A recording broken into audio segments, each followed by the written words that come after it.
excited to introduce to this community someone I met during the pandemic, and during an interesting time that connected us organically through other business ventures. And I love how people's lives can cross paths when otherwise they may have all, never crossed paths. And this is all thanks to social media. And Tiffany Spatz and I met on a Zoom meeting regarding other business ventures with a partner of mine through an athleisure brand that we're launching.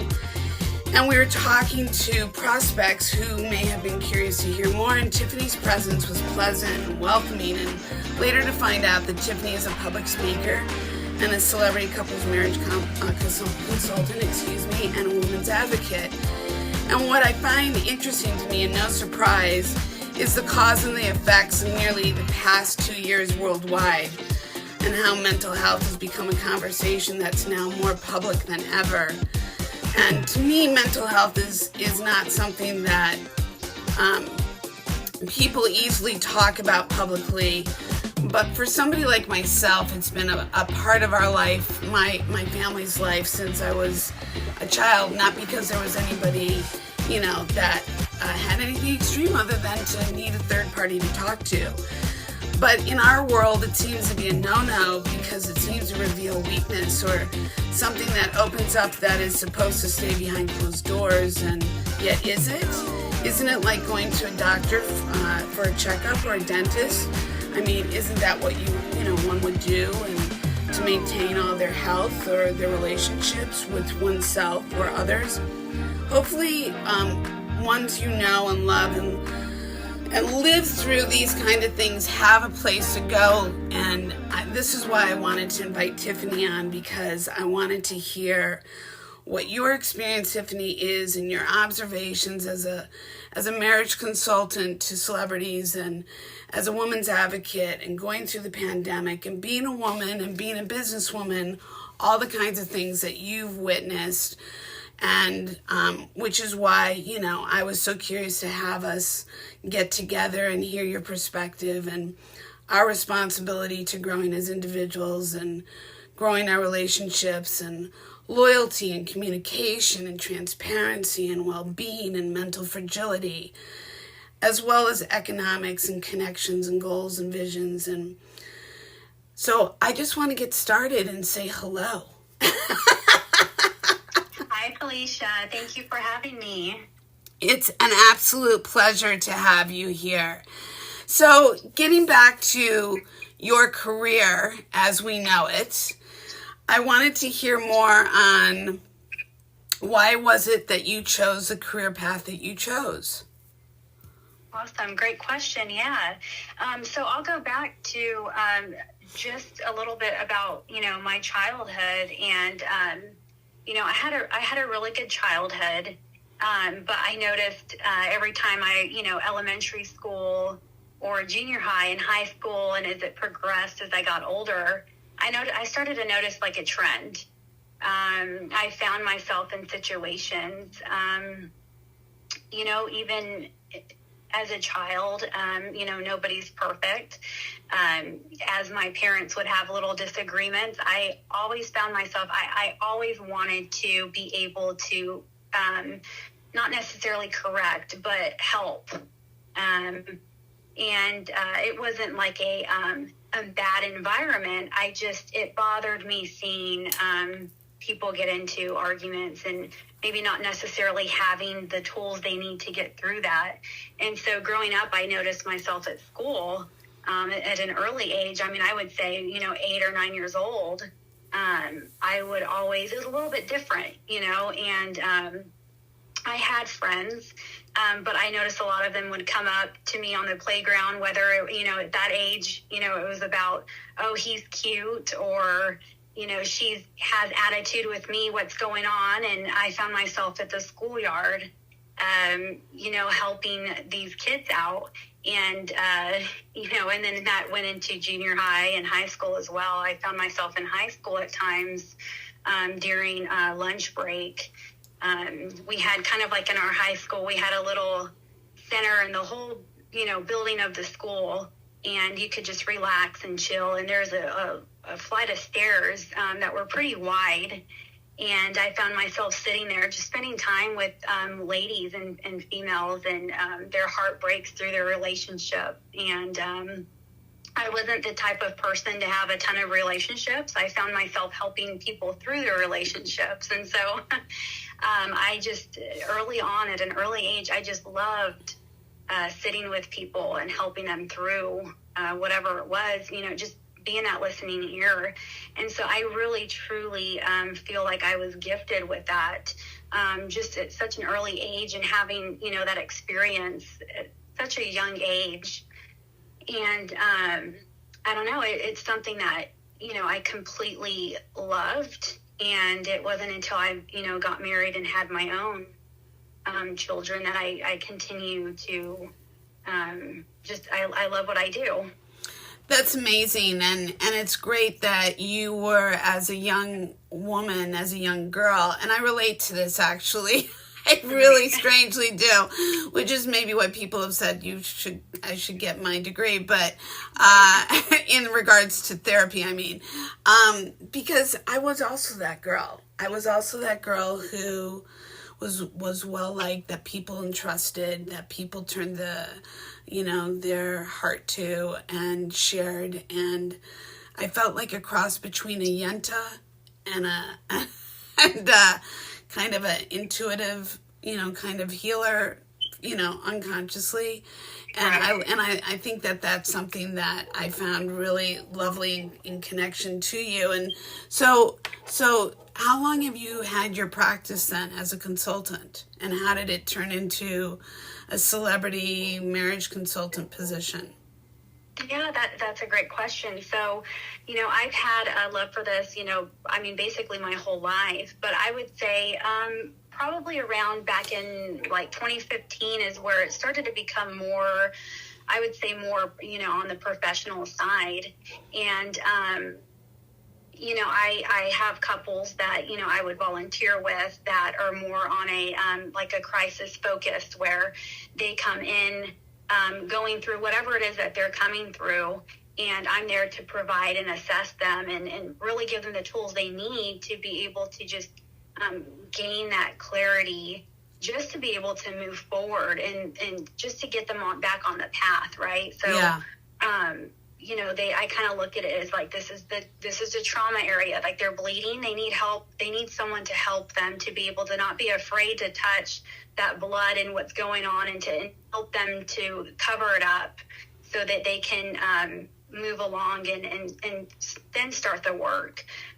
So yeah, I would say, that started several years ago, and I decided, what, I'm gonna, do this full time as my profession.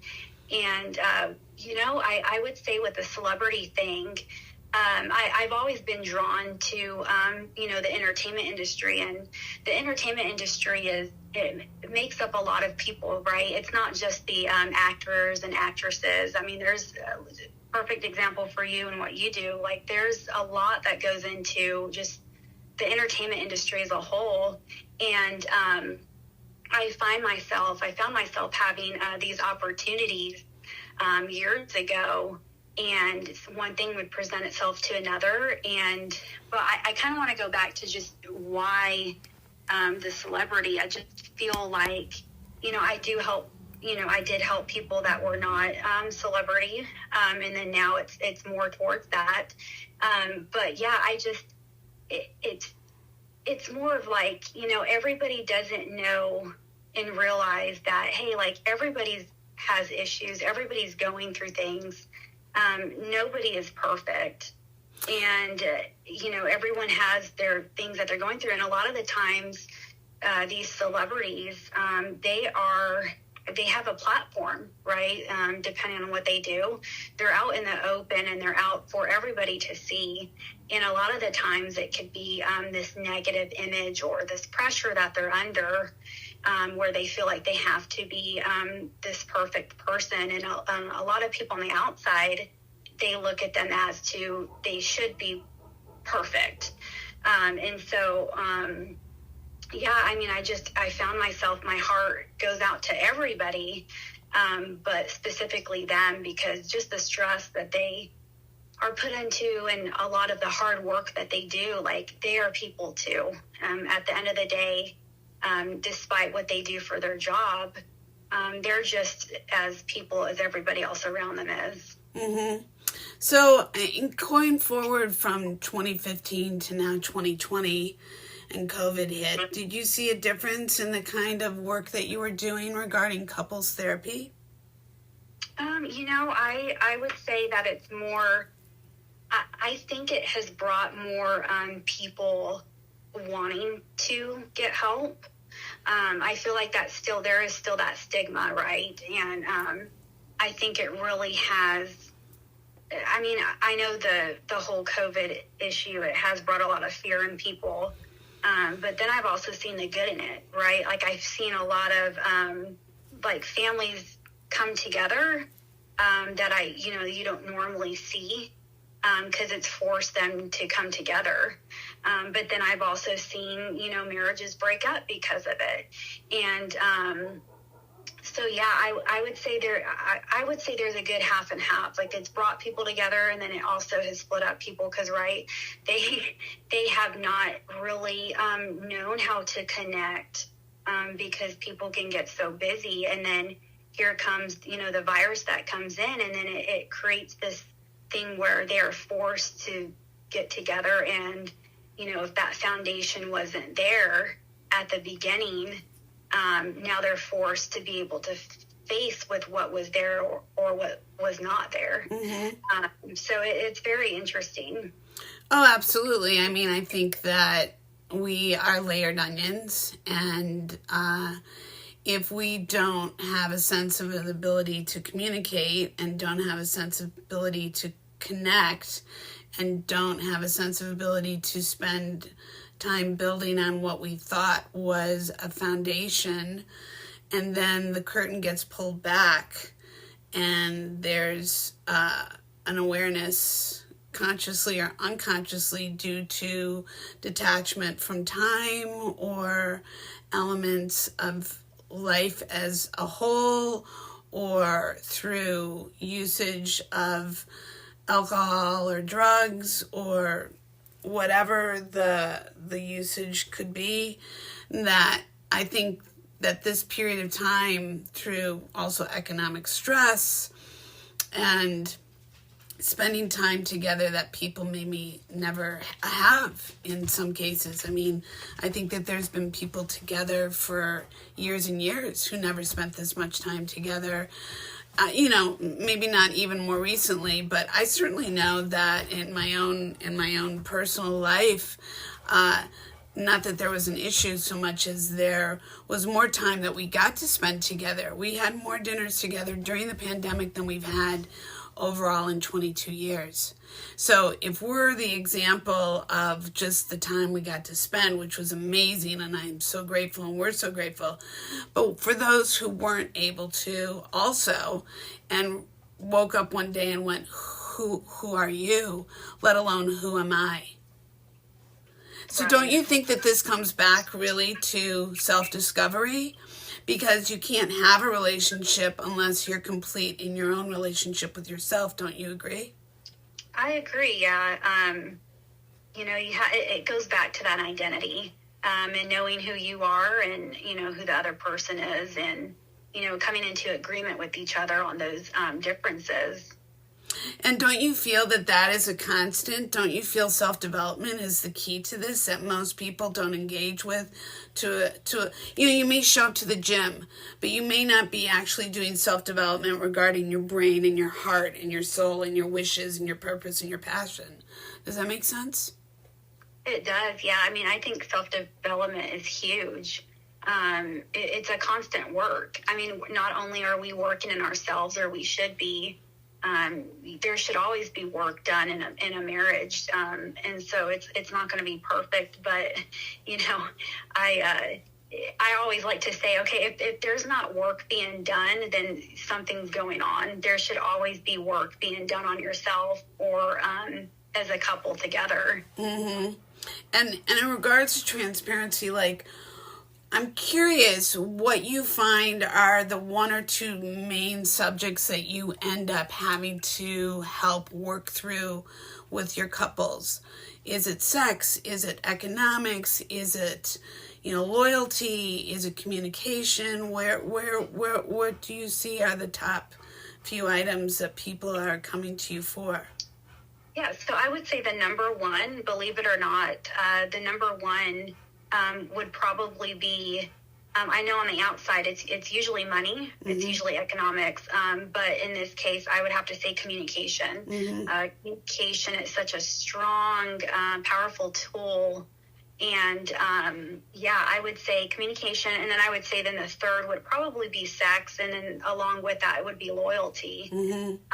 But yeah, I mean, communication is, you would be surprised how it's hard, and I think that's why we have to end that stigma on the mental side of, it's okay to go get the help, and even if it's a checkup or a tune-up like you had mentioned, or if it's something serious and it's a crisis, or if it's something that you're dealing with through childhood and it's seeping into your current relationship, it's so important to be able to establish that communication at the beginning, and it boils all down to work. And what I like to tell people is they come in sometimes and they're very frustrated, which I've been there with my husband years ago, so I totally understand. But it's like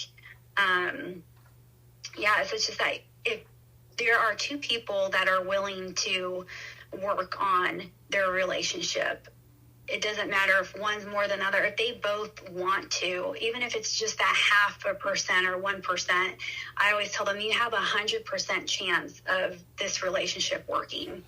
I agree with you. I think that first off, you have to have two willing parties.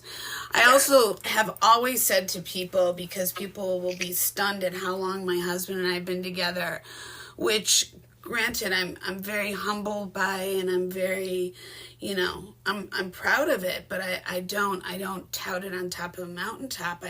Because every day is a job in regards to showing up and co-creating and being committed and being communicative and being transparent. And in order for you to live your fullest life in your own, I can't expect my spouse to know what I'm thinking and feeling, because that's not our job. Our job is to share that so they know, so they're not trying to be a mind reader. And what I say to people is, look, your marriage, your partnership will be the hardest job you ever take on. Not because it has to be hard, as in the word that we think of, but because it is the full-time job that you take on, more than your career as a bookkeeper or on Wall Street, or a doctor or a teacher or a camp owner or a makeup artist or a therapist even. It is the job that you signed up for, that you don't just say, ooh, I find those spots attractive, I want to be intimate with that. Now I find myself making a, yes, I want to do life with you statement.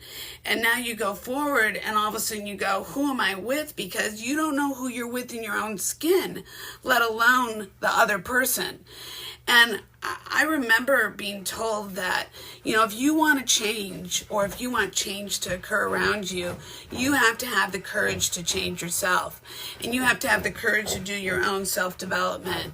And in order for that to happen, you have to show the way and lead accordingly.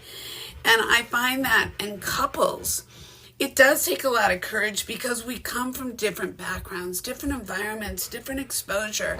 As I said early on that, for me personally, going to a therapist was considered the norm in my childhood.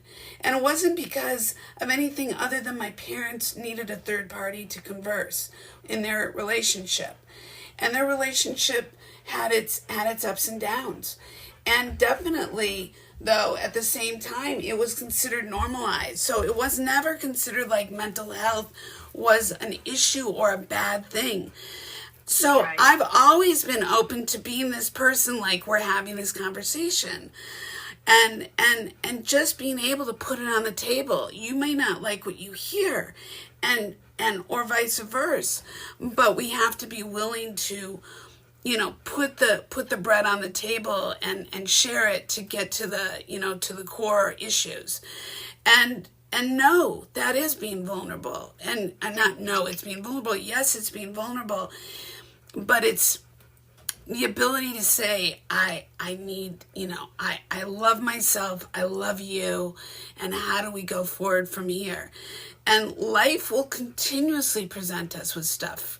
It will continuously present us with everything from as you mature, whether you have children, whether you have economic highs and lows, whether you're faced with health things, whether you're faced with aging parents, whether you're faced with moves across the world, whether job changes or constant or long hours, it's always going to be, and then you have to meet up back in the middle and go forward from there, right? Right. And that's always going to be an evolution of change. It's not going to be from the first moment that you met one another and it's going to stay in that trajectory and it's going to go. No, it's going to go through an evolution constant, which is why I think people aren't willing to always do the work to do that. They expect the prince on the white horse, and I'm not just saying this Right. about women, but they expect it to show up being that fairy tale situation and not going like, oh, what do you mean I gotta do my part? Or why aren't they doing their part? Or because it's a two-way street, but you've got to also know who you're aligning with. You can't, you got to know who you're aligning with. And if you're on the same page, and not somebody making sociopathic promises, I mean somebody who is honestly engaged in the betterment of growing a business called a partnership for life. Yes, I love that. It's like we have to work on ourselves, and that's something that it took years ago for me to understand, was that, we have to work on ourselves. We can't change the other person. And that was something that took me a while. And, eventually you want to be able to create that safe place for your significant other, your spouse. You want to be able to create that place where you both can come openly to each other and work on whatever it is together. It's absolutely true, and I find that safety is a big key issue because most of us, whether we're aware of it or not, nobody grew up in an idyllic situation, even if it was healthy, even if your parents loved each other, even if economics were great, even if your education was great, your neighborhood was great. None of us go unscathed, is my point. One way or another, people see or go through things that have a cause and effect. And they go forward into life being imprinted every step of the way. And from that imprinting, then go forth and make other decisions. And some are innocent decisions and others are masterful decisions. But in making all those decisions, do you then align and cause the next ripple effect? So you can be innocently raised up in the best environment and then end up in a really unhealthy environment. And then how are you going to be fortunate enough to work your way through that? Or how are you going to, in a healthy environment, align with somebody who you too can create a healthy environment? Or make it even better and create a legacy of healthy families of generations and generations, if that's what's important to you. If that's not important to you, how do you partner in business? How do you partner in life? How do you partner in the world? Because at the end of the day, we all actually have to partner one way or another. Not have to it's an imprisonment, but we do not go through life alone unless you absolutely isolate yourself in the middle of nowhere. And even then, nature, your survival, you need nature. And so there's your partnership. But my point is you need to know how to live to learn together. And it's interesting because this was a conversation, my first podcast. And resonates big time in the industry, certainly I work in. And I can only imagine in all industries on one way or another. But the unfortunate thing is most people aren't even taught that basic clause, learning to live together. They don't even sit with that statement. Right. And most people in their bloodline don't even know how to learn to live together, let alone now going outside of that, what they know that's familiar or familiar. So how do you teach that? And how do you show that? And how do you reiterate that? And I think it's creating conversations like this where people can sit and listen and go, oh, wow, I'm not alone. Oh, wow, this is something that is relative. Oh, I relate to this. This resonates with me. This is why I want to do this podcast. Not only with you, but in general, because there's so many things that I feel people are too scared to talk about or feel alone, when in truth, they're not. We're made of the same thing. Most of us go through very similar things. When you think that you are above it, or that would never happen to me, well, guess what? Sadly, the likelihood is it may not directly happen to you, but you may know loved ones or people that you care about that it does happen to.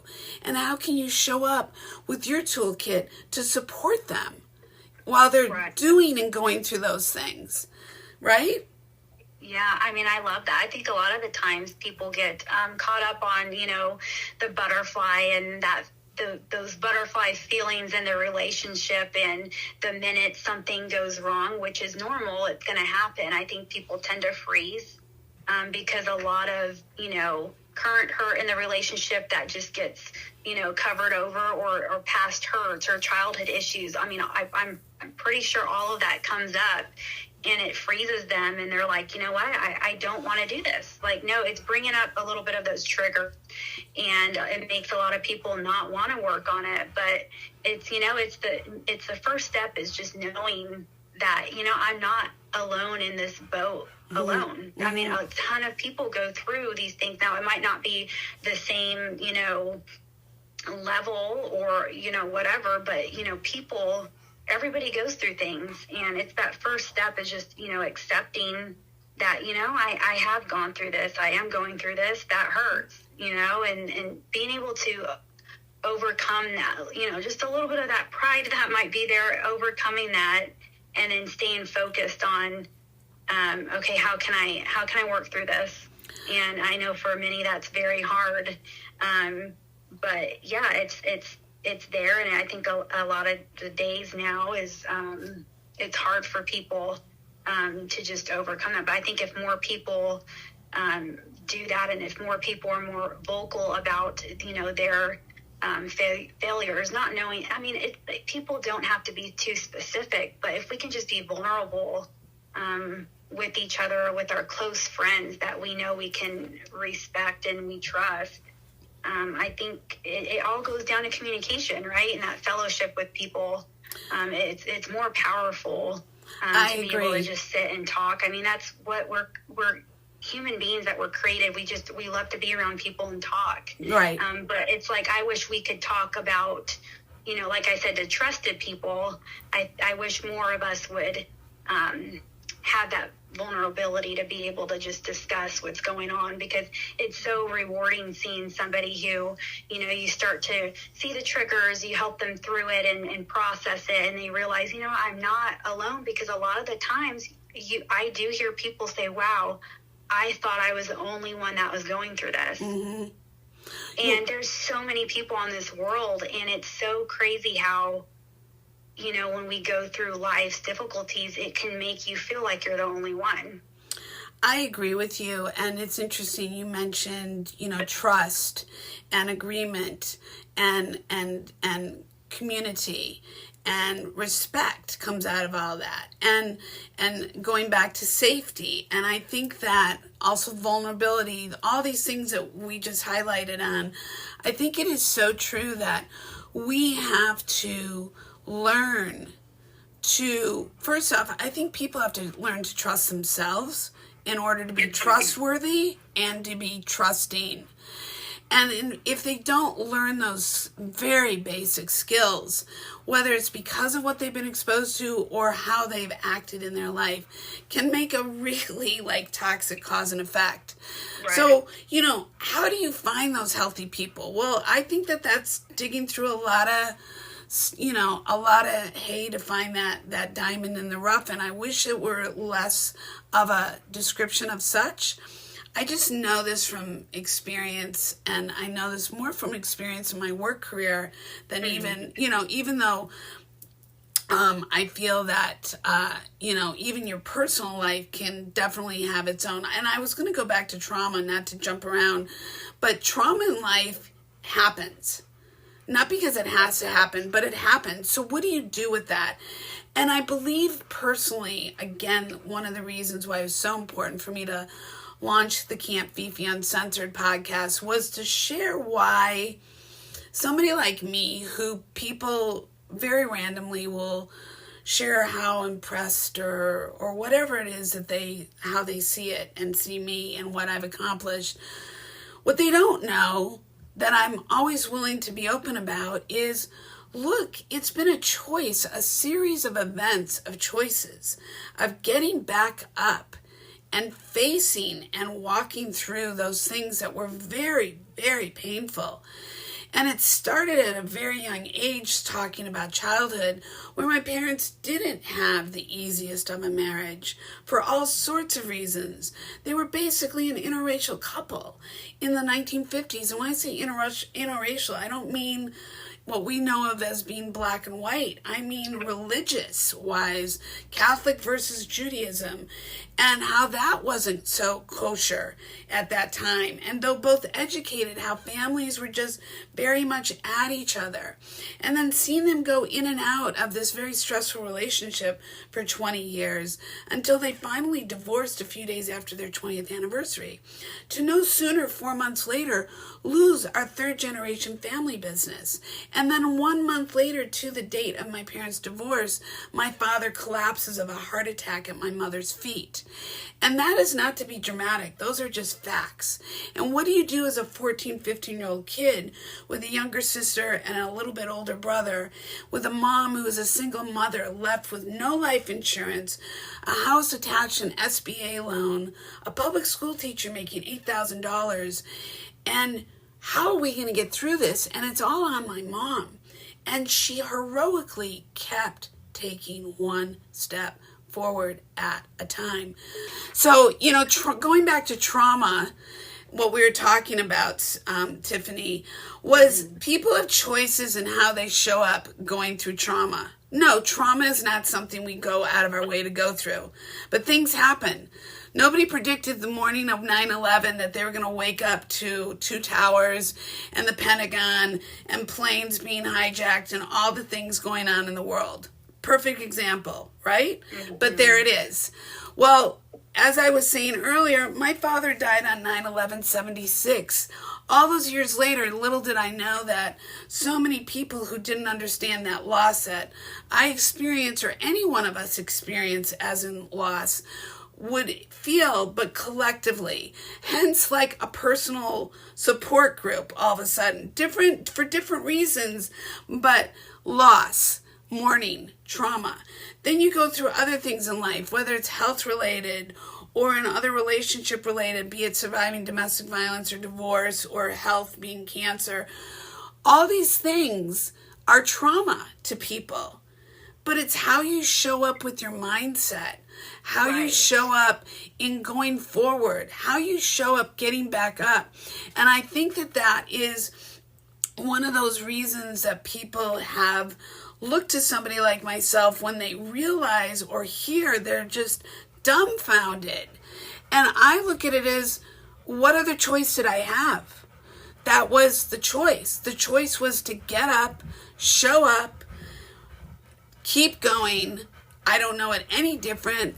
My family before me did the same thing, not because they had any more trauma or not. They just got up and were productive citizens and successful in their own right.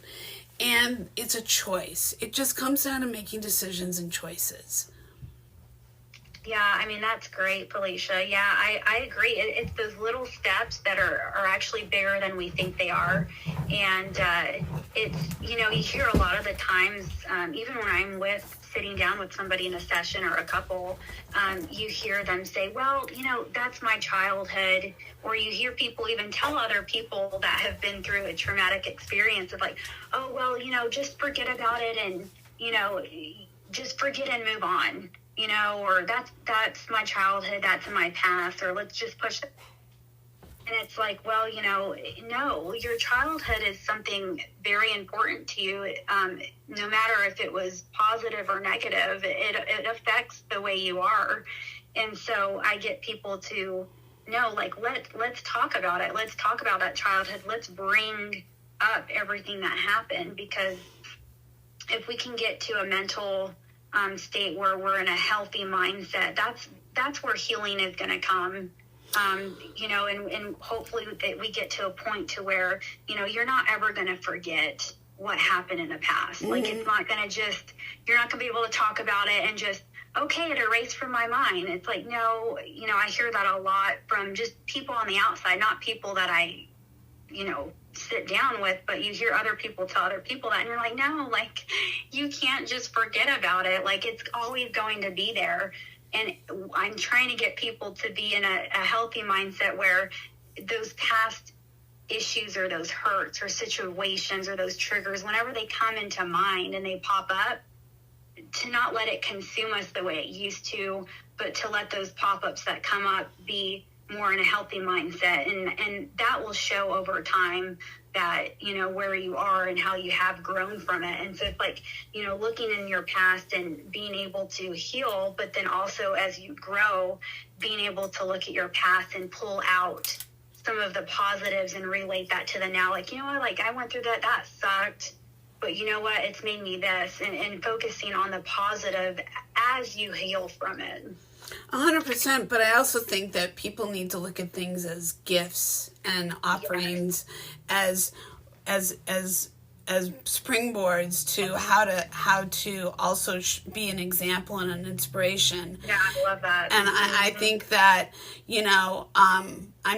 even though I went through certain things, especially I think the part in between my two marriages, domestic violence, which can still at different points feel a hinge of embarrassment. I also feel like I'm talking about a third person party, as I'm using as an example of, the things that I was able to achieve, the empathy I was able to gain, the perspective I was able to carry forward, and to be able to talk to people, and why it's so important to be aware of the kinds of individuals that we're surrounded with, and that there are many people who are very unhealthy, who can be everything from your doctor to your teacher to your leader of a country or whomever, and I'm not making any specific statement, by the way, that can be actually very unhealthy for the betterment of somebody else or many.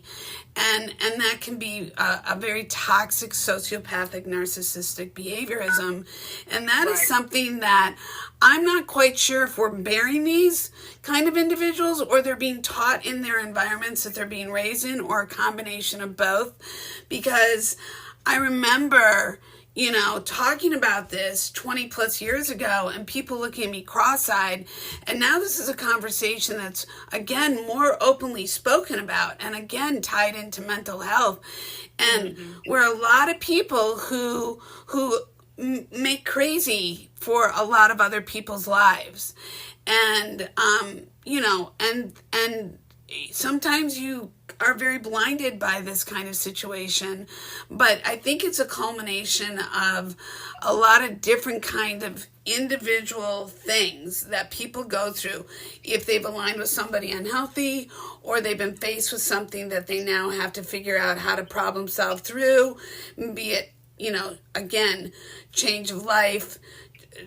It could be a pregnancy or a loss of a pregnancy. It could be a health thing from cancer to whatever. It could be the unknown, things that come into space, such as an accident or a change of where all of a sudden your job is.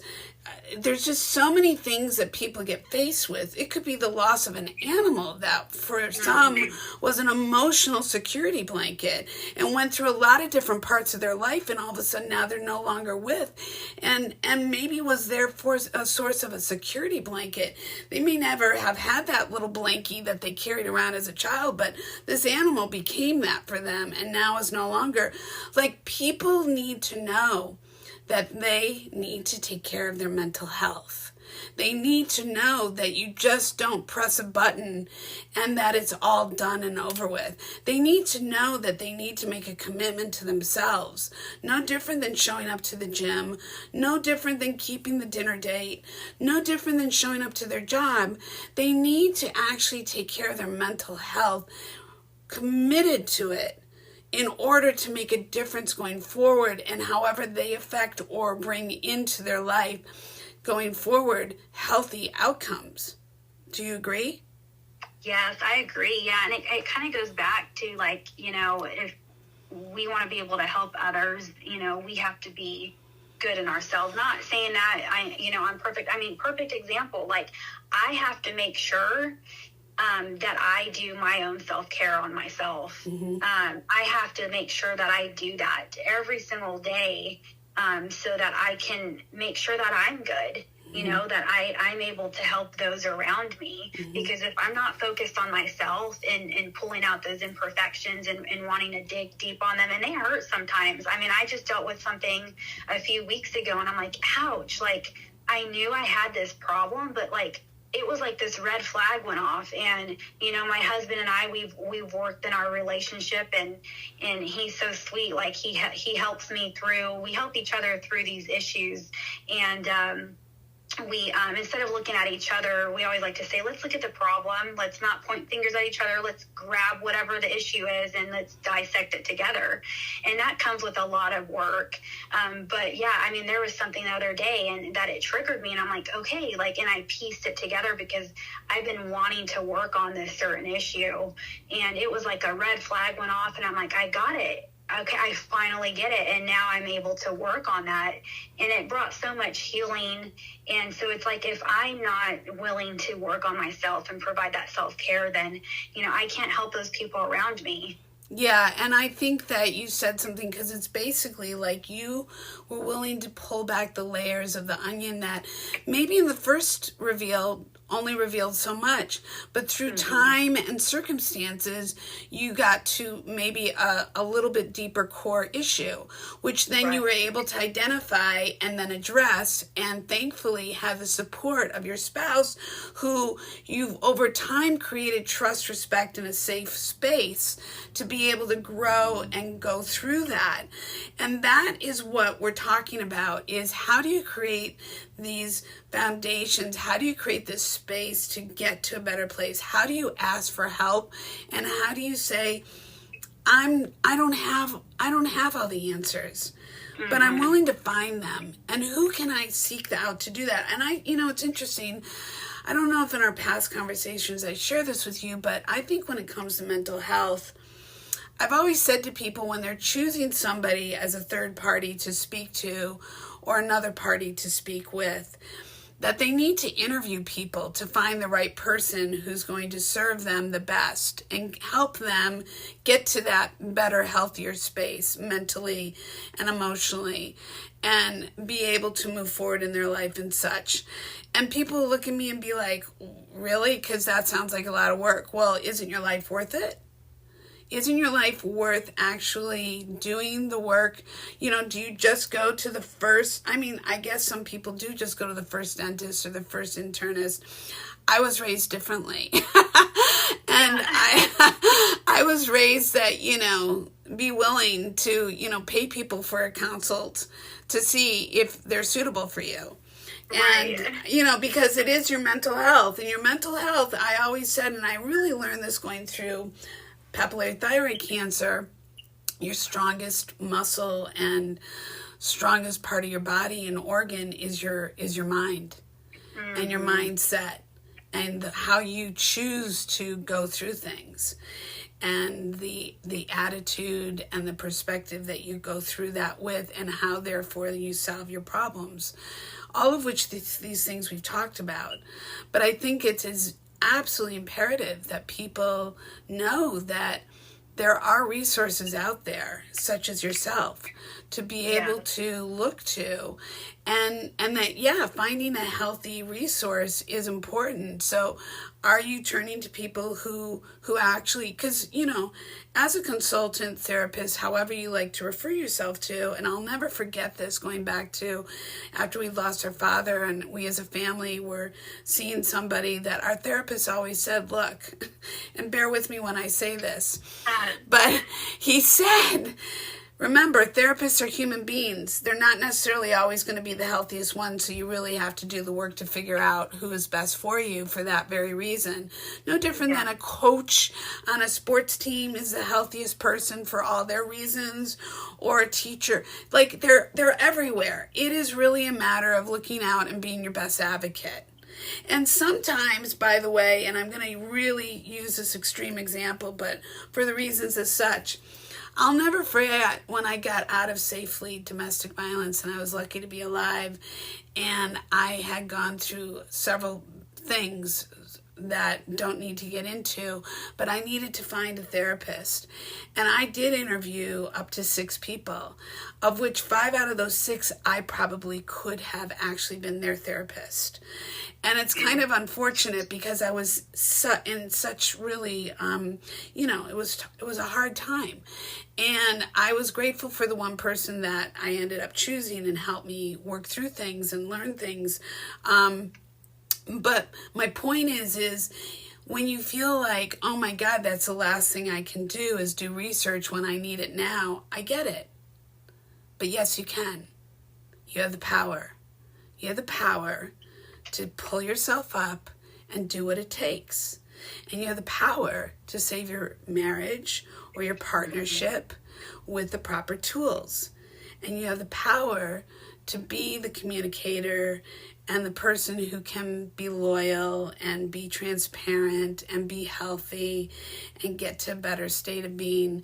And look, things will always face us, but we have to be willing to show up for ourselves and accept ourselves exactly where we are so we can better ourselves going forward. As I say, we're a living sculpture. And we're always taking a little bit off the tushy or the forearm, it's So I wanted to ask you, from, in regards to your goals and your vision for, women, advocating for women and advocating for healthy partnerships, going forward with things that we still are living with and people are probably numb to at this point, which is unfortunate, but that's, human nature as we know it at the moment. What would you like to see moving forward? How would you like to change the world, or what imprint and legacy would you like to leave as a woman in your own mind and skin?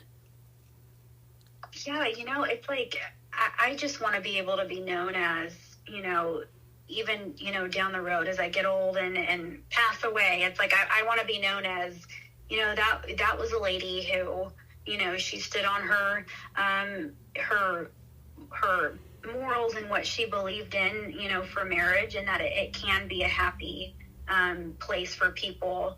And, it's going to take work, but I want people to know me as like, she provided us with the tools. I want to be that resource for people that they don't think they have, but it is there. I want to be known to provide people that safe place that they can come by themselves or with their person, their significant other, and just provide the necessary tools that they need as, individuals to be able to grow in themselves, but then also to be able to grow together and create that strong relationship. And so, I want to be known as, she was that relationship expert that made us feel safe and didn't judge us. Because I have heard it all. Trust me, I have heard it all. And even some of these can be in movies themselves, right? Yeah, oh yeah. And it's like, you know what? Nothing scares me, because it just shows me that we're all humans.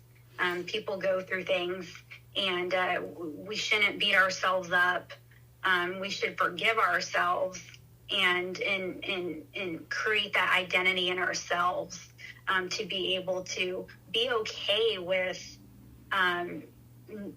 talking about the past and stuff that we've done, and not to be ashamed of it, but to grow from it to where then, we can help other people. Because can you imagine if people were more vulnerable and, got that person that they trust and work through on themselves? They're going to naturally get better with those around them in their relationship. And then we're going to have many more people to be able to go out there and help others. And then hopefully by that time, the people around you can feel less of, hey, I'm on the boat by myself. It's going to start to feel more like, hey, I'm not the only one here. If we could be more open. And that's the tough part is, getting people to not be ashamed of what they've gone through. I am so excited for you to come back for the second part of this conversation around mental health with Tiffany Spatz, who's celebrity marital consultant and women advocate. I look forward to you joining us and talking about partnership, marriage, going down this road of mental health and communication, and how all the elements of life come back to how so very important it is to open up this conversation, support and raise each other up, give each other the tools to go forth, and how we can do that together. Come sit, come listen, come join us around the campfire. It's going to be great listening. I look forward to you joining us next week for the second half of my conversation with Tiffany Spatz. I look forward to us discussing more about mental health and how we all need to support one another. Much love. Listen, listen, listen.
I'm so excited for you to listen to part 2 with my interview with Tiffany Spatz, celebrity marital consultant and women's advocate, where we talk more about partnership, marriage, pivoting, speaking up, social media, and how through life's journey we all are faced with things that we need to work through, go through, and how we can raise each other up doing it.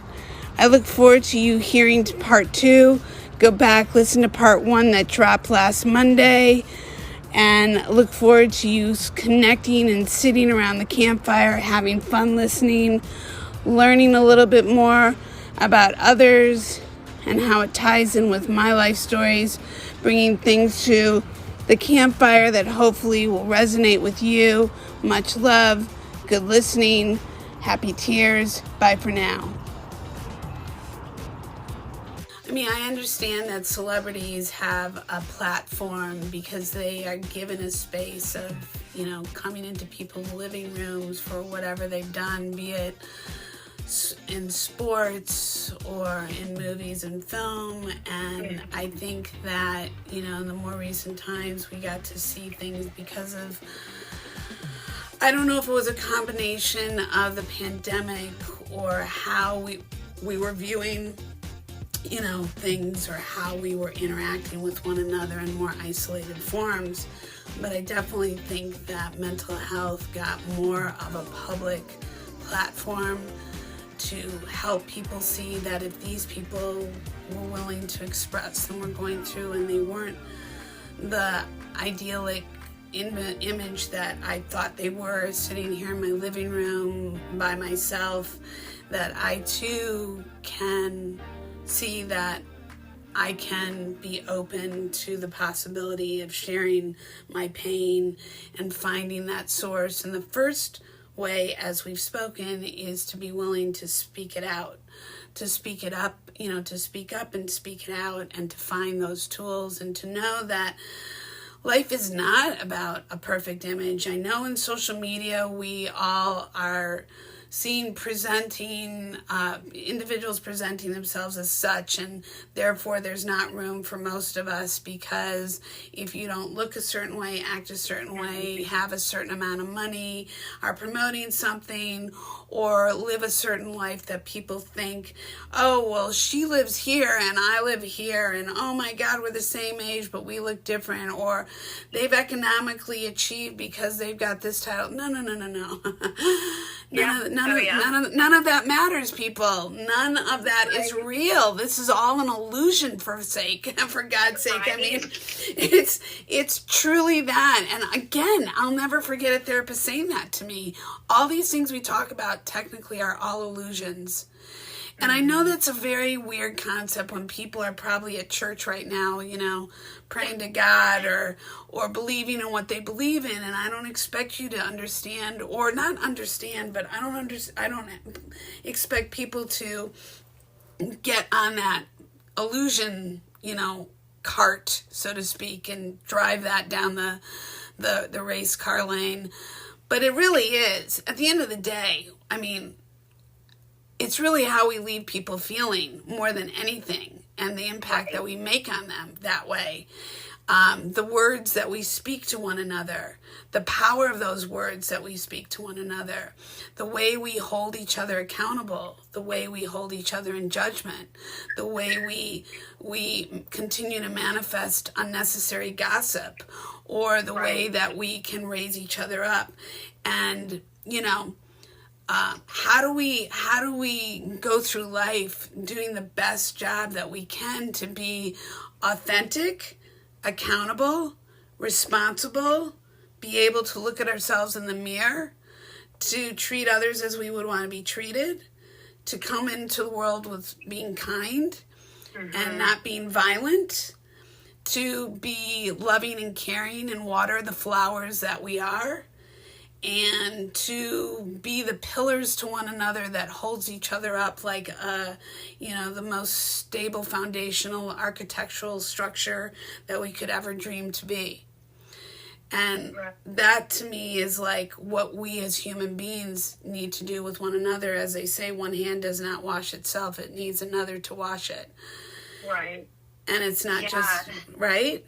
I mean, I think it goes back into that, and it's hard, right? Because, I mean, you see the social media posts, you see how people perceive themselves to be. And, I mean, I'm a perfect example. Like, just the other day, I was in a session with a couple, and what broke my heart is that they basically said, hey, our family thinks we look this way. Our family says, oh, you guys are so sweet. I mean, they're always so happy. And they're like, but we're not. Mm-hmm. We put on this thing because we feel like we need to be perfect for other people. And in the end, like they're miserable and they need the help. Mm-hmm. And so I think it's amazing that they got the courage to just to say, I need help. Mm-hmm. And it all starts with like the social media. You know, people post their best self. Nobody's going to post, hey, I just got into a fight with my spouse and with their makeup smeared. Nobody's going to do that. Nobody's going to say, oh my gosh, I just want to, like, you know, do this or that. Nobody's going to post what they're going through, right? And so I think it's because people just want to feel valued. And people will post things on there to make themselves look a certain way because they want that reassurance that they might not get elsewhere. But we have to be careful when we're on social media, because I always like to tell people, it's like, just stay in your lane. Stay in your lane. If you're trying to go in someone else's and be them, it's never going to work. Like, be proud of who you are with those scars and showcase those trophies that you've won. Like, you know, I always like to say, you know, you've been through this, you've done that. It's like, eventually get to a point where you use those as trophies on your display case for all to see, to where you can share your story to help other people through it. And so I say, stay in your lane and be confident in who you are. I love that. I love that. And showing up just who you are and accepting yourself for who you are is such a huge thing, because we as human nature are like animals, you know, from the get-go. It's, you know, what am I attracted to and what am I culturally, you know, evoking, and what message gets spread along the way.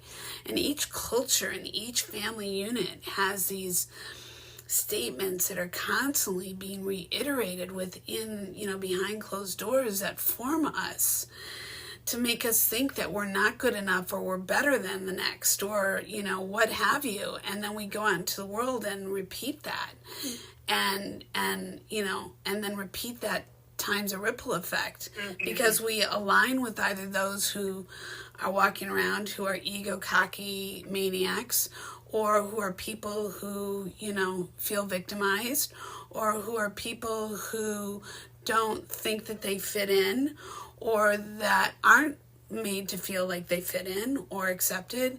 There's just, I mean, it's, you know, it just is a run-on sentence.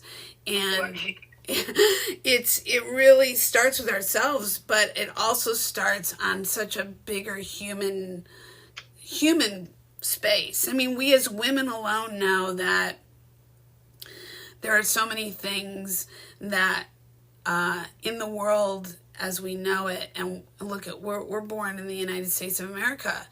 There's many countries that treat women as well, if not better, and there's many who don't. Right. And, you know, I'm not going to get onto the entire platform about that, but it's enough for us as women to be able to have our voice, to have our voices heard.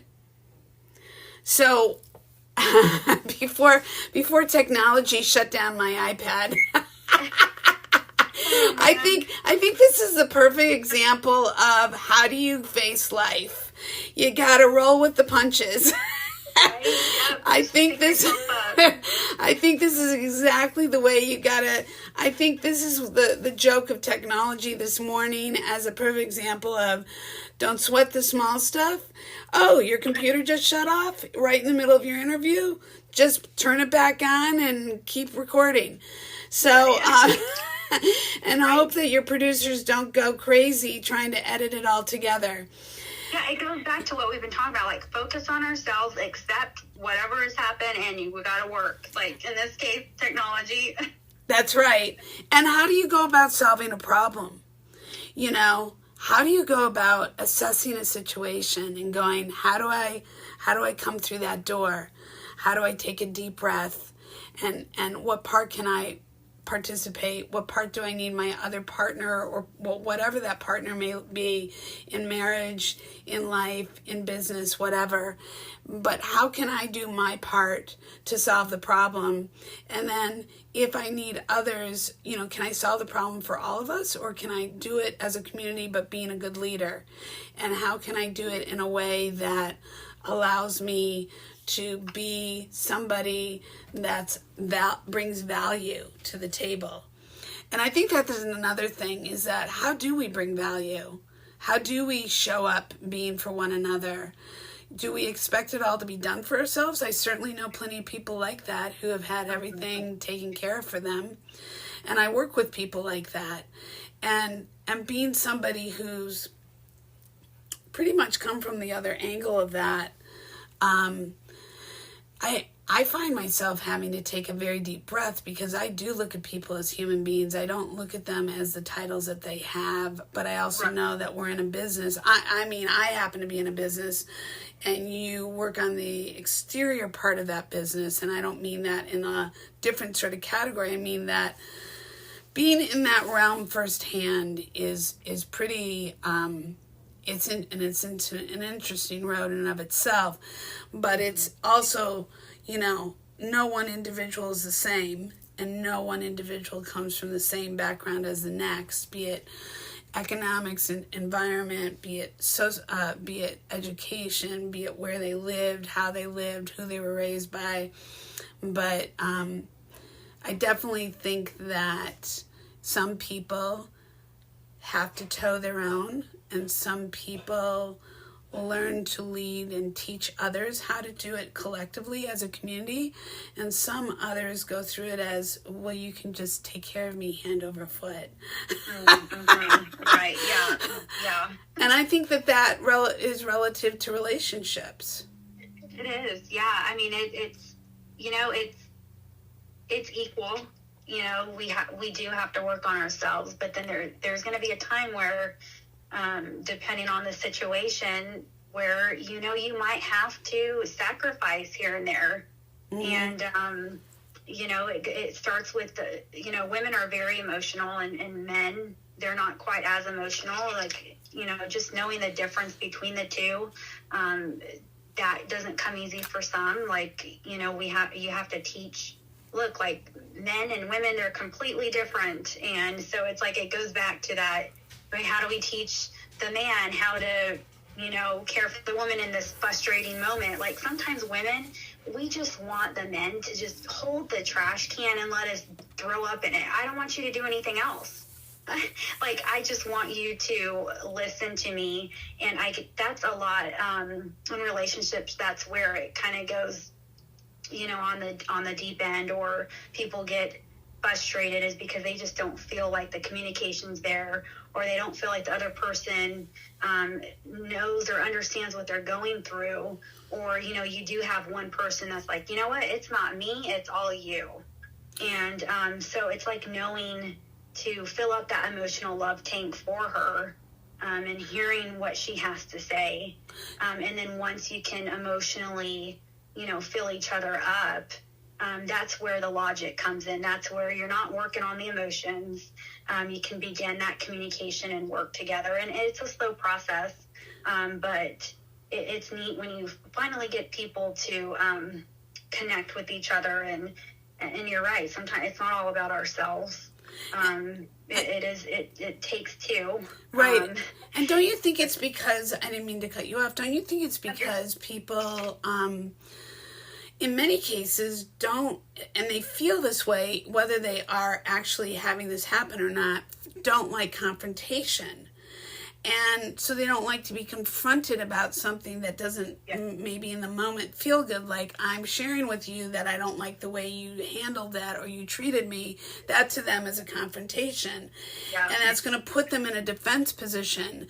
And I also feel that, and I learned this a long time ago, emotionally, people collect garbage. You said something about throwing up, giving the space to throw up.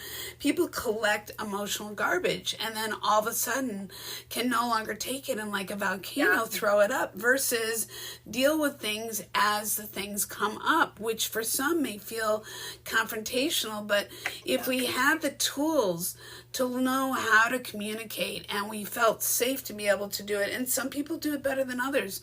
Some people, whether they grew up as friends and then they became lovers and had a great, way of conversing, or maybe they didn't, or however they aligned with one another, each person has a different toolkit when it comes to that.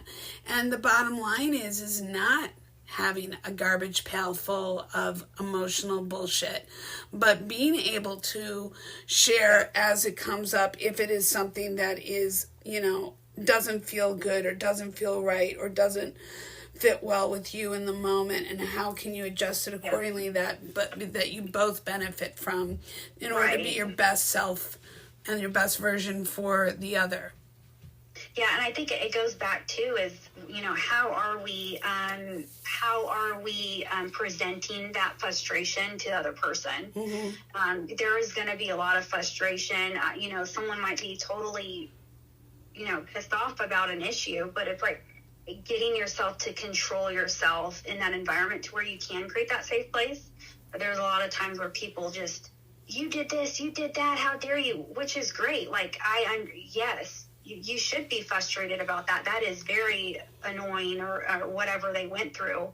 But, thinking about the other person as well is, okay, like, I'm not creating that safe place for them. Going into it as like, okay, instead of maybe saying you, maybe looking at it as like, okay, when this happened, I felt this way. Mm-hmm, mm-hmm. Yeah. And it really is like eye-opener to people, because a lot of times, like, hey, I admit it too. There are some times when I say, you did this, and I come up with a whole list, and it's like, no, maybe taking it in pieces to the person. I've learned that over time where, presenting to the person maybe one thing that is frustrating you instead of a whole list, because I don't think at times men get overwhelmed with that, of you give them a whole list. I agree. And so you can tackle it in portions and present it in a better way that you guys can work on it together. I agree. Mm-hmm. I agree, because I think that you said a couple of things. First off, well, men are technically more linear. They're not multitaskers. So one item at a time, or the shopping list kind of thing, as you said, these are the things I need to talk about.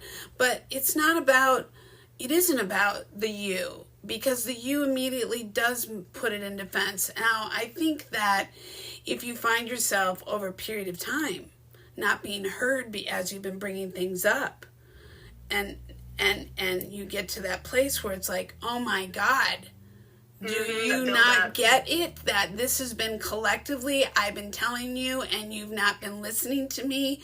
I get that. That's very real. And listen, I've seen that women on women in business. I've seen where women don't have the proper tools and other women do. And it turns into where you no longer maybe want to work with those people for the mere fact that those people are not showing up like mature adults. Right. And doing their part. They want the title, but they don't want the responsibility of actually creating a real relationship and a healthy relationship. But they're not also willing to get the tools to do that. They still want to take the credit for that. And I find it interesting between men and women. Men are taught to work together as a team. And they're given these plays to work through and to get great at, and then collectively use a series of these tools to become winners in the sport of their choice and that they're highlighted for. Women are not necessarily on all levels given those environments or provided those environments, rarely, where they get to learn how to do that and do it well collectively. There are sisterhoods, there are communities that do that, but I think it is something that children should all be exposed to be able to carry forth into their future. And I know more and more it's happening now with whether it's soccer or field hockey or baseball or whatever for young girls. But am I making sense about this? Uh-huh. And I think that in that realm, you will align with women who are either really great at raising each other up. I love the business I'm in, because one of the businesses I'm in, because we do that. But I find in other businesses that because it's so ego-driven that it doesn't always do that for the healthiness of all. And I, for myself, because I am such a communicator, and being a part of communities like a summer camp, for instance, which again goes back to the Camp Fifi Uncensored podcast, is that I know collectively what it's like to work with a lot of different personalities, a lot of different individuals who come from all different parts of the country, all different kind of home life. From summer to summer, it changes. And yet, collectively, we learn to live together in a way that benefits everybody. And you figure out, if it's not working, how to make it work for that individual so they can collectively feel a part of that community, going through a day-by-day life together fluidly. And this goes back to relationships in general, let alone in marriage. Or business. And I think all partnerships are a marriage, in business or in home life. I think that if you don't approach it that way, I think you're really kidding yourself.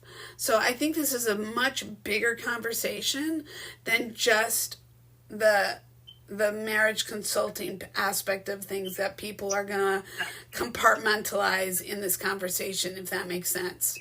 Yeah. Yep, 100%. And I wish people did. I wish people took it that passionately. I don't mean seriously, but passionately. Like, wow, this is my purpose. My purpose is to show up committed to this marriage, committed to this relationship, committed to hearing, committed to listening, committed to being all I can be for the other person, so then that person can safely be the best version of themselves. Yeah.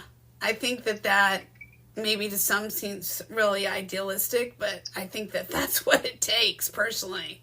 It does. It's a lot of work, like we said earlier, and you can get there. People can get there. Mm-hmm. It has to be both. It has to be, bottom line, it has to be both people.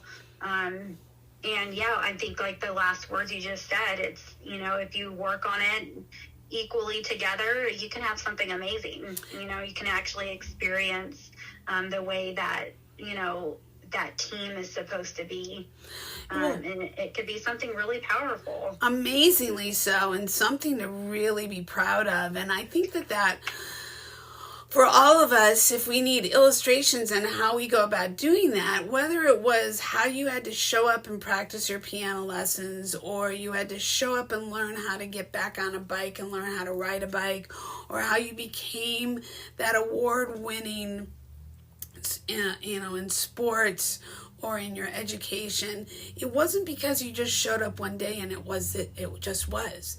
It's because you consistently, day after day after day after year after year, kept showing up and applying yourself and putting your best foot forward, that you got the results that you got, which were positive and rewarding.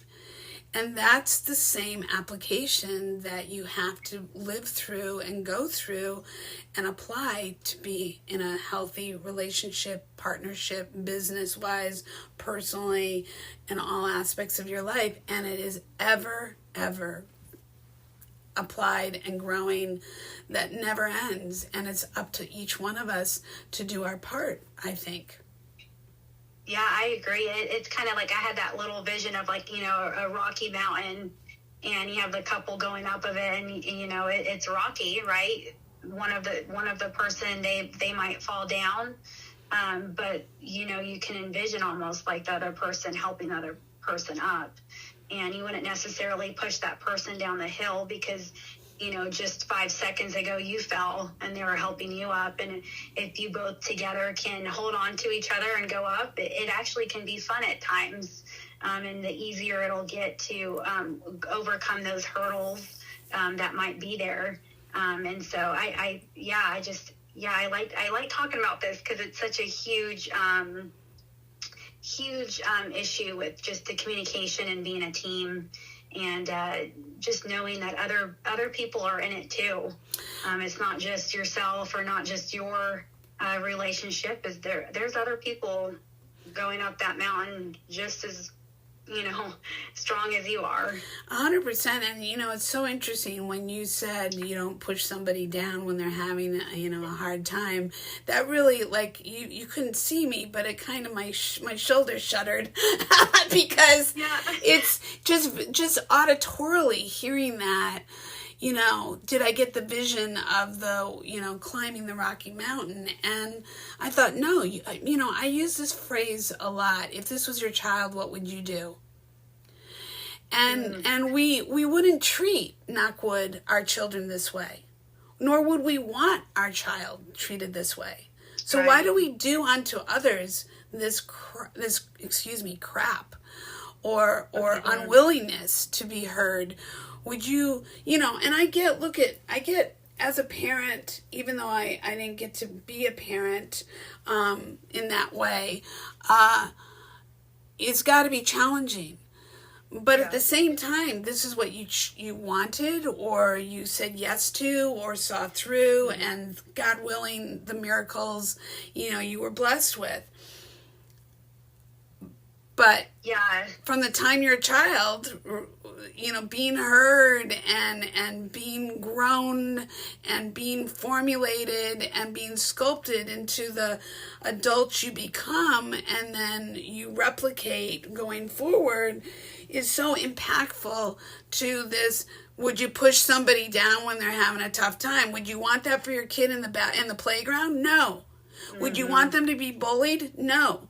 Would you want them to be scarred for life? No. So why are we not willing to understand these things in life going forward? Again, each one of us, consciously or unconsciously, makes these choices to go through life in these marriages, whether it's your best friend or your work partner or the person you own a home with or the person you've decided to create children with and live together with, and you've either in front of people or otherwise made this announcement and commitment, or you've just made a commitment in general, or, whatever contractually you've made a commitment to with these other persons or persons as a whole, be it a company or what have you.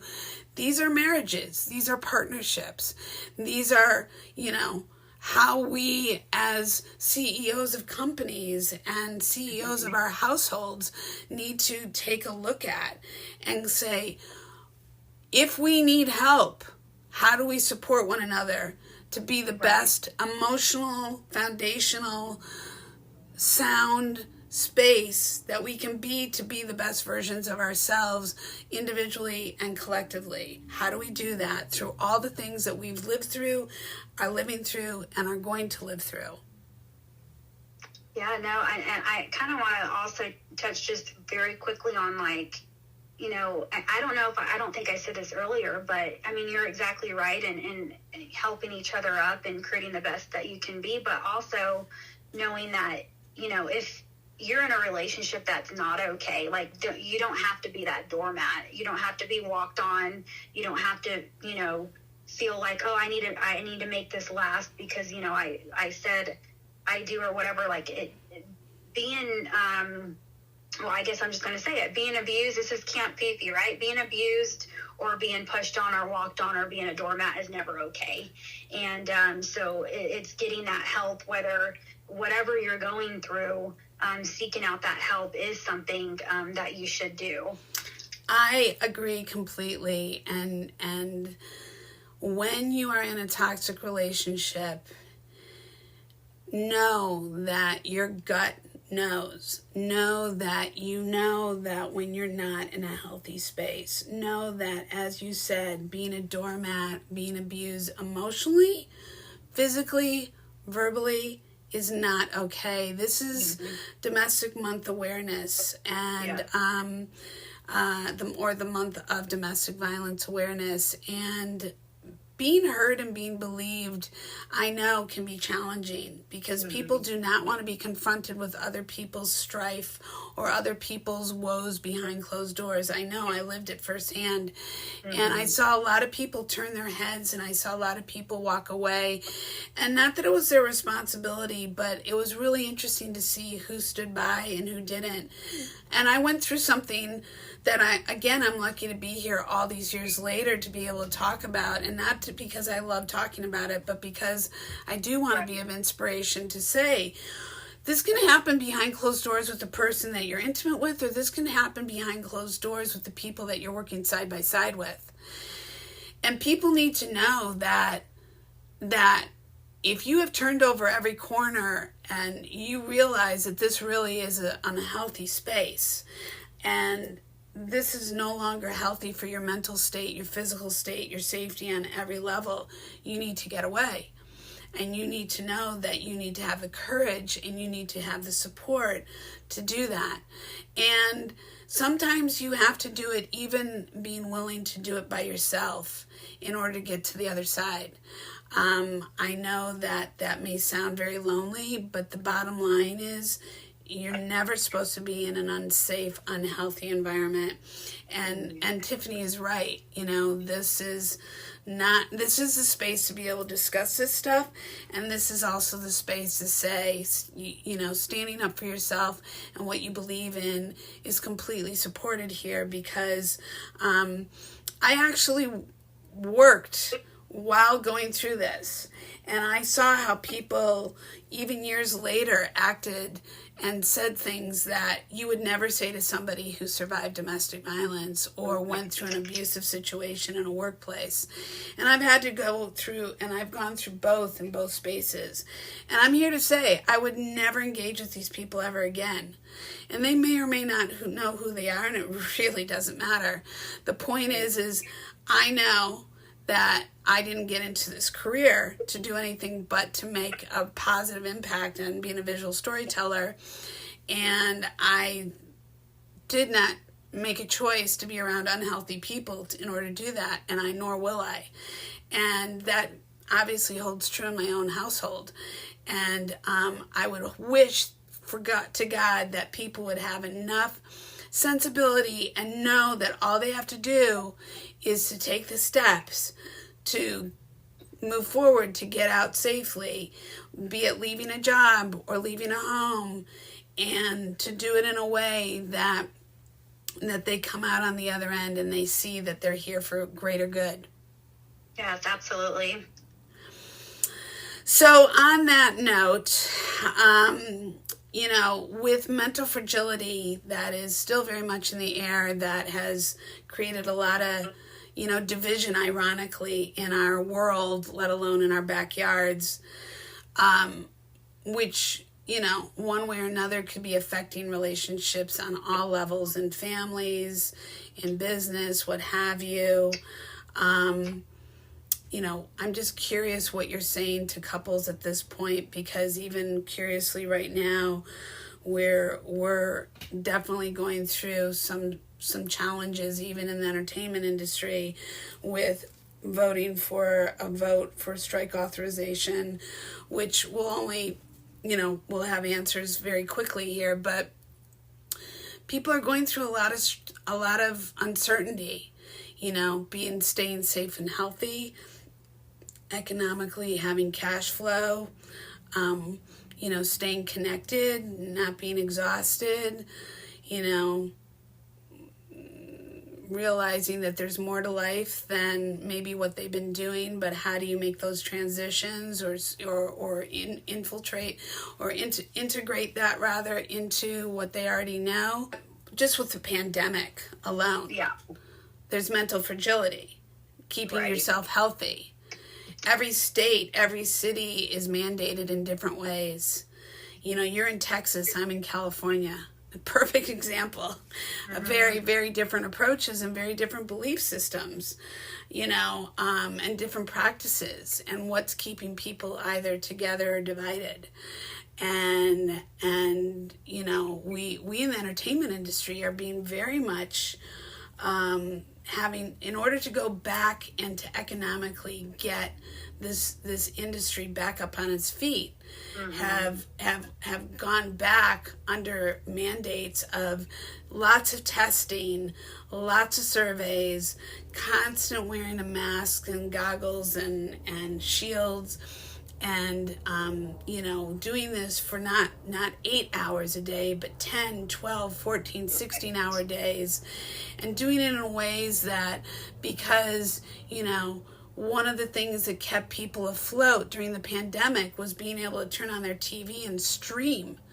And streaming became something that ended up becoming big business during the pandemic.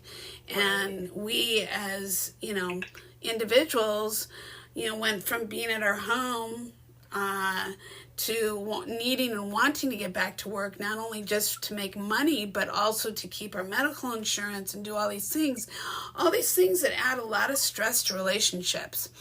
And things that, if I may, being that the industry is a two-class system, that if you are dealing with a working actor who really makes a lot of money, it is a two-class system. They are not crew.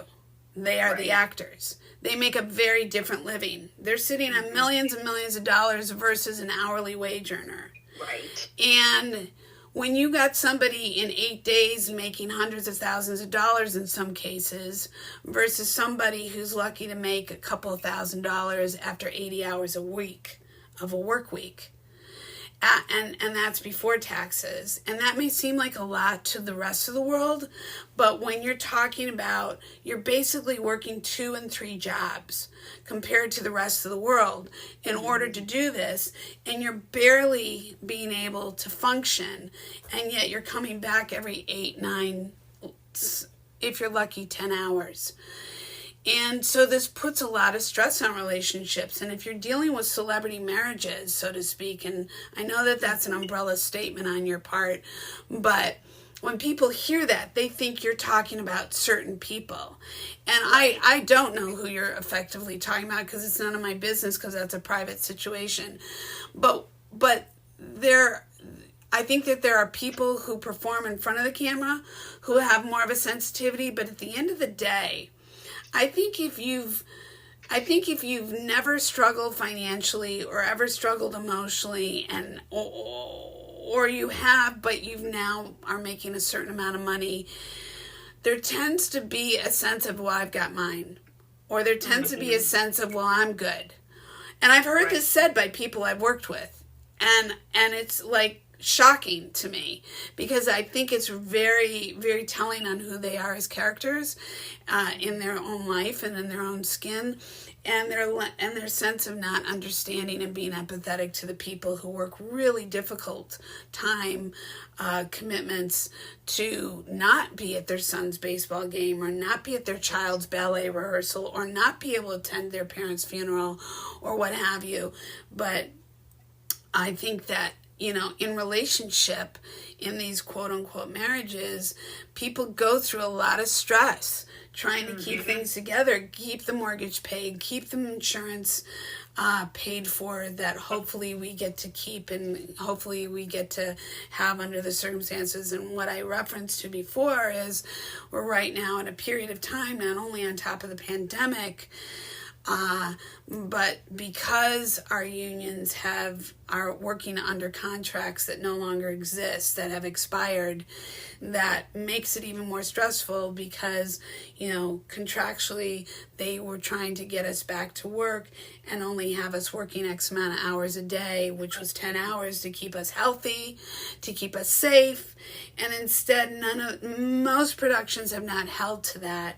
Most productions have gone into the 12, 14, 16 or more hours a day, and don't want to pay for breaks. This is part of our contractual issues right now. Don't want to pay for breaks, just want you to keep working. So, you can go work at Walmart or Kmart for an 8-hour a day and get 2 breaks, 2 15-minute breaks, and a half an hour lunch. We don't get that. And we're working a lot longer. And that's not me woeing. This is me representing a lot of people out there. And this goes back to coming home now to your partnership or your household, or how you show up working with your other, peers. And how do you show up being your best version of yourself when you've got all these things floating through your mind, and concerns, and feeling safe, and economically safe, and health-wise safe, and all those things. There comes mental fragility. Mental fragility is out in the world. I can see it in my own backyard. Yep. It's definitely, there definitely is that, that stress there. And it's like you said, it's hard because you have different lifestyles, right? Like the entertainment industry is not just what people think. It's not just the actors and actresses. There's a ton of different jobs to make one movie. And there's a lot of work that gets put into it. And so I think people forget what really goes on. And so it's, it's hard because, people are basically pushed and forced to deal with things that have gone on because of COVID. And it's like, how do people cope with something that has just been thrown on them on top of all these other issues that are going on that they've never experienced before? And so you're having a bunch of people probably being frustrated and confused, and you have all of these emotions at once. And, there are probably people out there, like I said, with the different lifestyles that it might not affect them as much. But I'm sure, because I've spoke to a few where, everybody's affected in different ways, whether it kind of goes back to the social media, like it's perceived as one way, but we don't ever know what's going on behind closed doors. Never. And so, but I get exactly what you're saying is where like a lot of this time in these last, year or two, productions have been frozen. And those are people's, jobs and income that is on the line. And so there has been an uproar and high levels of mental stress. And so, yeah, I mean, I could see how, I always, despite everything that's going on, I always just try to, love on people despite differences, despite the uproar on different people's values and beliefs and what they think it should be. Like everybody is different, and we should love on them despite what they think or anything like that. So yeah, it's definitely caused a high level for sure. I mean, I see it all around in different ways. And it definitely has put a fear in people. Yeah. And I think that, as you were saying, I think that, and fear is unfortunately a paralyzing emotion for many. And I think even if people have not ever really been faced with fear, I think that this is a time of such unknown, from a world pandemic to, one's own backyard. I mean, look at lots of people become very, very wealthy during this period. Other people have lost everything. Yeah. And some of us have been able to just get by or do what we do. Again, like you said, each and every person's situation is different. And it is about coming from a space of love and treating everybody like they're valued. I think that that's a learning curve, though, for a lot of people. I think that that is a learned tool for people. It is. Yeah. And I think that that is a practice in and of itself. And I think it's got to be where you are able to hear. I don't know how we don't judge. I don't know, because we all come up with our own conclusions. We all come up with our own outcome of what we've heard. We still can love, but we still may have our own feelings and our own takes on things based upon what we've heard, right? And I think it is important to come from a place of being able to stay open and realize that just what one's going through does not mean the other's going through or does know and understand what the other one's going through. Like, it's a constant.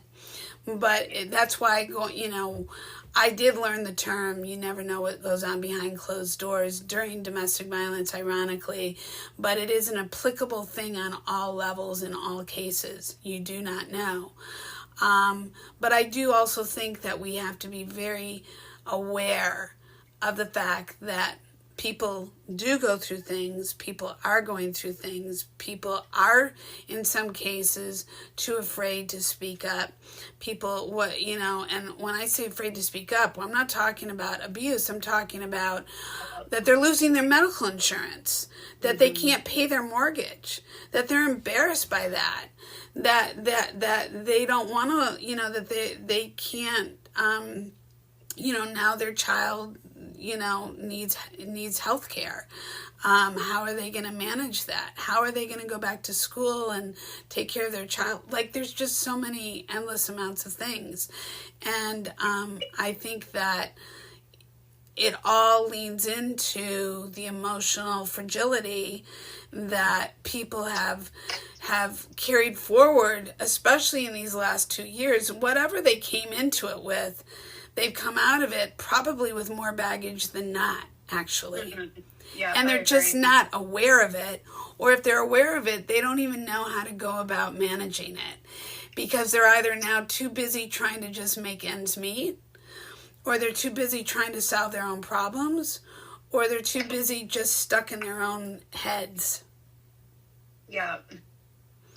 Yeah, that's good. So, going forward, when you see people, as you put it, are you seeing people virtually or in person, or both at this point, since the pandemic has changed so much of that? Yeah, so I would say at first, obviously it was in person.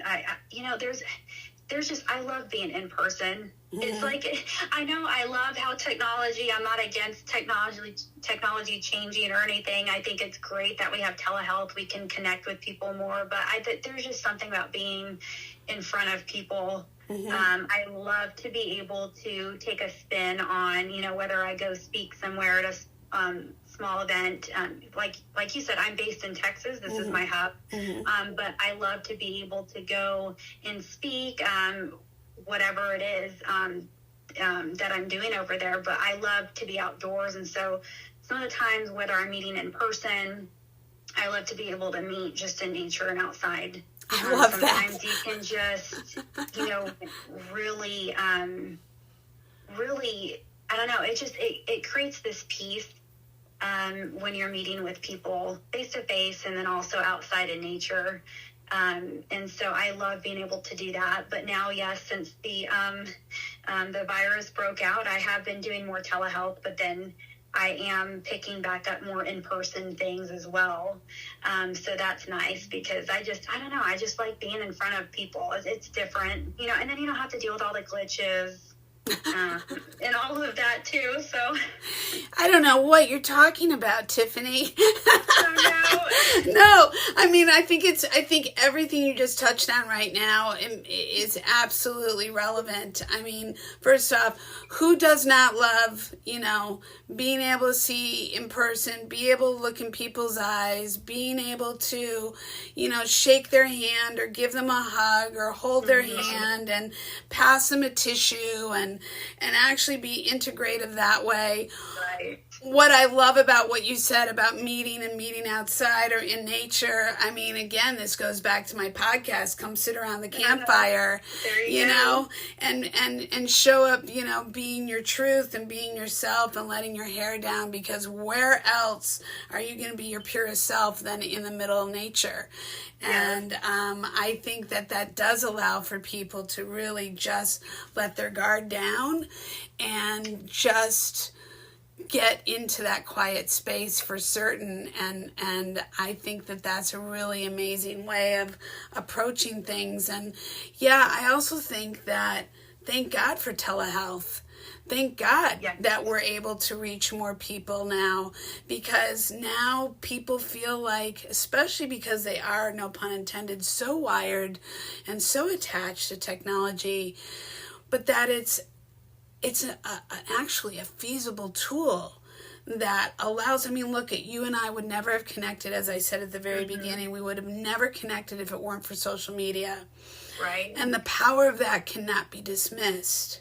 And the power of that on so many levels can't be dismissed. But the fact that now here's this tool that so many more people can have access to, that doesn't necessarily, I don't know what's the requirements, if you need to have a referral or not, or you can just go up on a board and see somebody, and if you want them to be local. So when it comes to a point in time when you feel that you could meet with them in person, that they're right in your backyard. I don't know how it goes because I've never gone on telehealth, but I've certainly heard it. I've heard it promoted plenty, and I just love the fact that it's become a conversation more, whether it's promoted on podcasts or in other formats, that people are aware that this is attainable if you need it. It is. Telehealth is amazing, and there are a lot of things that they're trying to do right now with therapists and what we're doing with broadening it even more, because I think even just before the pandemic, people were wanting to be able to broaden it more, and it's the, you have the pros and cons of the virus, and one of the pros is that it has literally, I think it's helping with that stigma and mental health, and it's bringing more people out and creating more resources. And telehealth is awesome because I can literally go in my office in my house if I need to, connect with a person. We're face to face, we see each other, and it is personal. Like, I know I said I don't really I can't like give them a hug or hand them a tissue, but it does help as well, because there's so many positive to it too, because they are in their own environment. They're in their bedroom, or they're in their office, or they can go out in their backyard, and they are still able to we're still able to have that connection and them feel safe. And so, yeah, I hope to pick up more of the being able to fly out. I want to be able to do that more. But then as well, people come down here too, to Dallas. So that's nice. And so it's either if I'm over there or they come over here, or the telehealth is a quick and easy way. But yeah, I think it's great. Well, I think it's allowed for even as a business, without putting business first, but let's face it, it is your business, that it has allowed expansion for the betterment of others. And right. It has allowed for communities to access individuals like you. And I know other friends of mine who are also who are practitioners, they're therapists, and they have also expressed the very same thing. Of course, they're much more, this was what they were used to. But I think also it's a great message and a great lesson to be reiterated, which is about staying fluid and staying in the ability to pivot and knowing that nothing ever stays the same. And this goes back to relationships. Nothing ever stays the same. So how do you grow with it, or how do you grow apart? And I think that is going to be like the last thing that I want to really kind of touch base in, is like, how do we commit to reinventing ourselves in our relationships? What parts need adjustments? How do we go about doing that? Or how do we make a decision in this fork in the road where we're not going to be willing? Because it really does come down to it. There's a lot of gray, but there's a lot of black and white. And I know that just going forward in the pandemic, from the very early on, there were many people who just were not willing to go into the virtual world. They were like kicking and screaming. And I think what it did in the end was limit them to growing, and limit them to connecting, and limit them to staying grounded and creating foundations for themselves. I love more than ever to break bread around the campfire, or to sit and talk and look in your eyes and hear you and create that connection. But doing this right now, just even in an auditory way, because we technically couldn't connect otherwise, is just as powerful. It is, yeah. Right? It's just as powerful. And we could have just both said, oh, you know what, forget it. We're not going to make this happen. But this to me was exactly the same example of, no, damn it, I'm going to figure this out. I'm going to figure this out so we can have this interview, because you matter to me. Getting this information out matters to me. Having other people hear this matters to me. And how can we make that happen? Well, if it weren't for the social media pandemic, I may not have been able to, in my own mind, solve my own problem by taking multiple tools, recording us, you on a phone, me on an iPad, and combine picking it up on a recording voice memo to send to my producers. that may or may not have happened 2 years ago, Right. because I would have been overwhelmed. And this goes back to relationships. What tools do we have to solve our problems through all these things going forward? How do we pivot? How do we evolve? How do we know that if this door is not opening, there might be another door that's just around the corner that you could easily open and adjust accordingly, pull up your bootstraps, and keep moving forward in relationship, in showing up, in being able to, think fluidly in a fluid manner, and show others that this is possible and be of an inspiration. Yes, I love that. And it's, and I love our friendship too, Felicia. And it's like, and if it wasn't for technology, we wouldn't even be here right now being able to help those around us and what our heart is. And so it goes right back to that mindset and in fighting for it, It's like, you know what? No, I'm putting my boots on. This is going to be super hard. I'm going to be sweating. I'm going to be fighting. But, there's a reason why you're together with that person. And there used to once be that spark at the beginning. And it's just happened to be you guys have grown a little bit apart, but it doesn't mean you can't find that spark again and talk about it. And that, communication in your relationship, it might look ugly at first. It might scare you and you're like, wow, I don't even know if I even know how to do this.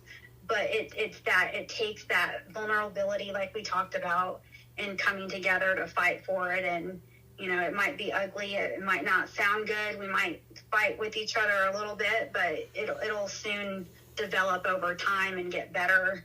And I think, the relationship can be something really special, and it just takes that work. And so it's like anybody who's out there listening, it's like, are you willing to push aside what you've gone through and realize that you're not in this alone. Everybody has issues, but also that it's okay. And if you can just accept everything that you've gone through and be willing, if you have two people willing to open up and be there for each other, it could be something special.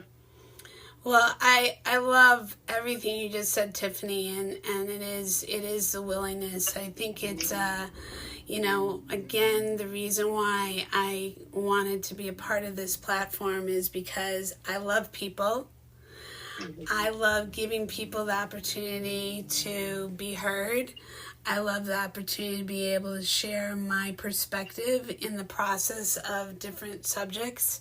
And I love being able to help people and get them from point A to point B and hopefully to Z down the line, and make them all feel valued and winners and smile, and if I can make them laugh or cry at the same time, but cry for good reasons, not bad. That this platform here, Camp Fifi Uncensored, is doing that, and I appreciate you as somebody who works in mental health and advocates for people being a part of this. And I know that when I initially presented it to you, with us having met each other but yet barely knowing each other, I like to ask my guests, when I presented it, what your thoughts were based upon what you, in your case, little got of knowing me, what your thoughts were regarding that, and did that make sense to you, or what your take was on all of that? So when we first spoke, I absolutely was like, yeah, go Felicia. Like, I absolutely loved your idea and what you bring to those around you and your heart for what you do. So it was not any type of, oh, she's doing that. No, I think it's amazing that you're bringing this platform and using it so we can hear other people and what they go through and what, you had spoke on. And so, yeah, I think it's great what you're doing. Well, thank you. And I just want to ask you, do you feel that in this conversation that you were able to express how you feel as somebody who consults couples and relationships, and how you advocate? Do you feel like we were able to touch base on all the things that you love to be able to express about what you do? Yes, I love it. I love how we got in depth on, one of the big topics in relationships, which is communication, and then also being vulnerable and opening yourself and knowing that you're not alone in it. And so I think we discussed some really good things that I hope to bring other people healing and honestly their own identity and confidence in themselves to be able to move forward. 100%, because being able to confidently go through life, I would hope and wish for everybody to be able to get to experience in their own individual skin and body everything that they ever dreamed and wished for as a child, let alone as they align with others, be it romantically or in business, financially, or spiritually in life. I wish for people to be able to align in healthy relationships, and even under the circumstances of the healthiest, most grounded relationships, be able to know that there are tools, that there are people, that there are spaces out there for you to get support, and that it is a safe mental health is not, I don't even phrase it as mental health. I just phrase it as, where can you go to be yourself and to express yourself in a manner that you don't feel judged, but that you are heard, and that you can get tools to come out so you can serve the world what you're here to do for the better.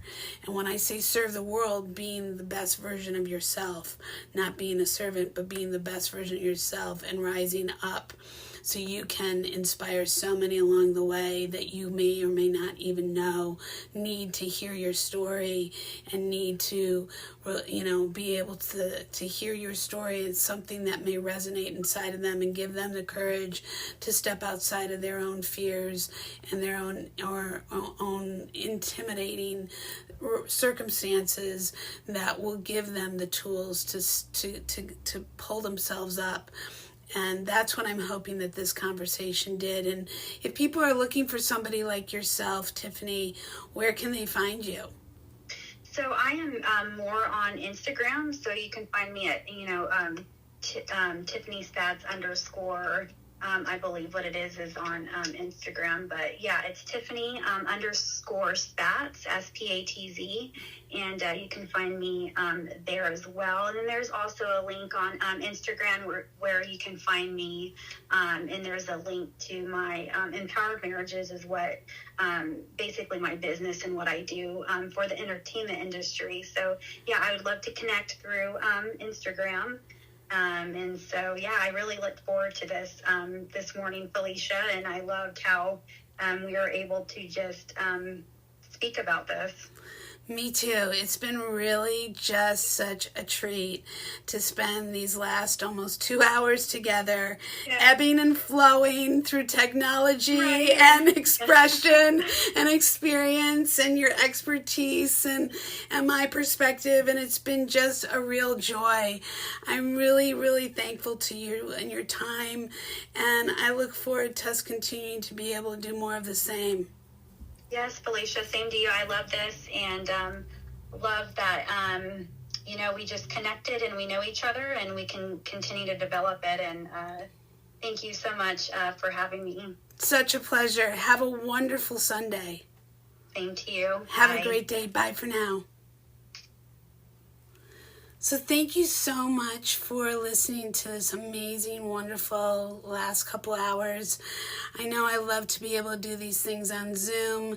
Unfortunately, there's technical glitches, so we took it to a recording and we just ebbed and flowed our way through it. So I look forward to you hearing Camp Fifi Uncensored. This is season 1, episode number 2.